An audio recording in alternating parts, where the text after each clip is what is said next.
Updating your profile details on Instacart is a straightforward process. Follow these steps to ensure your information is current and accurate. Step 1. Log into your account. Before changing your settings, use the Instacart.com link in the description to open the password strength checker, then update your password if needed. Step 2. Navigate to your profile.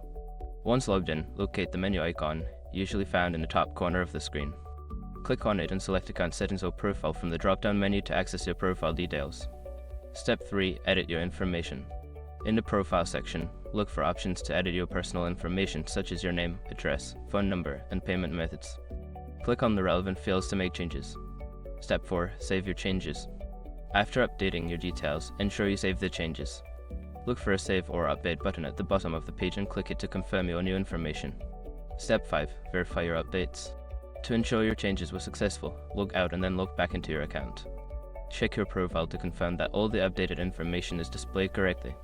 By following these steps, you can easily keep your Instacart profile up to date. Regularly reviewing your information helps ensure a smooth shopping experience.